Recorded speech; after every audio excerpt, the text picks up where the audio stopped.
Hey everyone, Chef Jean-Paul here, the editor at large at Louisiana Cooking. The team is on the road cooking at my house today.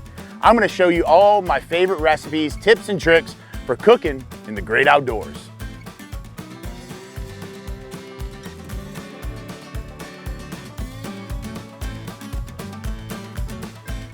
Today I'm cooking skin on salmon. Now I wanna make sure this skin is dry before I apply it to the grill, and I also wanna make sure it's well oiled.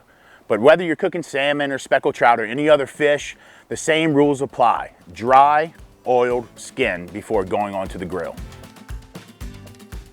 Now, as you notice, my coals are white hot. This fire is ripping. That's exactly what I want to grill this fish. But you'll also notice I have a very clean grill grate, free of all debris. Lastly, I want to take a little oil with a paper towel and just give, and that's going to flare up, as you can see. I just want to give that grill grate a good oiling.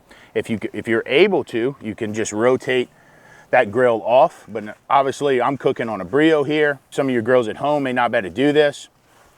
And you can just push that right back onto the fire. Now I have a really nice, clean, oiled grill grate. I have oiled skin, oiled grill. Lastly, I'm just take some salt and give that skin a nice liberal seasoning.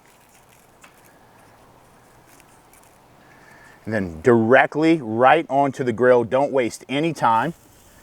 You want to hear that sizzle when that fish hits.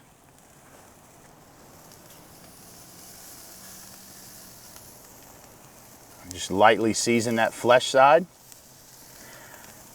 Now the trick is, remember, I want it over the hot part of those coals, so I want to let that sizzle happen so the grill grates release itself from that skin.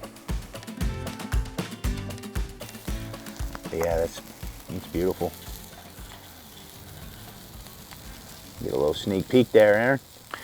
And really, like, right? I mean, that's what I'm trying to do. I'm trying to look at that skin, seeing how I want it grilled and charred, and then I'm gonna flip it and finish that salmon off. Some fish you wanna cook all the way through, but salmon's really one of those fish you wanna get mid-rare, medium. And so getting a nice hot and fast fire that's on the skin, getting that skin crispy, then flipping and cooking it through. That's really how we want to approach a fish like salmon. Arctic char is another one that really would be in that category. Tuna would be another one in that category. So right before I know I want to flip, I'm just going to give it a nice crack of black pepper.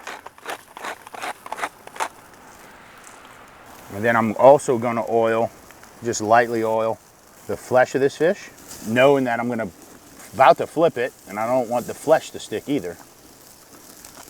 All right, I'm ready to flip this fish. I'm just gonna rotate that fish off the grill for a moment and just gently get underneath that skin.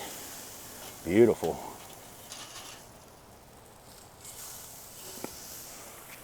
And right back over the fire we go with that fish. Now, it won't be long. Once you flip it, it won't be long now till that salmon is perfectly cooked. So you really want to keep an eye on it, and make sure we don't cook it over that medium temperature. I mean, some people would want to tempt this with a thermometer. Other people are going to use a cake tester and see what the resistance is when they move it. Or you can just kind of feel the resistance as you kind of pinch that, and I can feel that resistance starting to bounce back, which tells me I need to remove this salmon off the grill.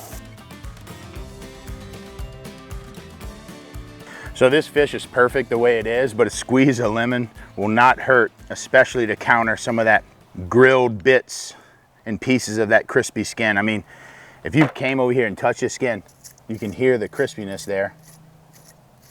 Let's tell you, but the real test is when we bite through this thing. Let's see. I get through that skin. You can see really perfectly cooked, even in that fattiest section. It's warm in the center. This is a perfectly mid-rare piece of salmon on the thickest part, and as you move towards the belly section here, it'll become more medium. But I'm really focused on that thickest section of that steak and making sure it's perfectly cooked, and right there is where I want it every time. Next time you're feeling like you want to put some fresh fish on the grill, just remember these 3 key points. You want a dry, well-oiled fish fillet. You want a clean, well-oiled grill grate, and you want a ripping hot fire with white embers on the bottom. No matter what fish you're cooking, no matter whether it's skin on or skin off, if you follow those 3 rules, you got a good meal ahead of you.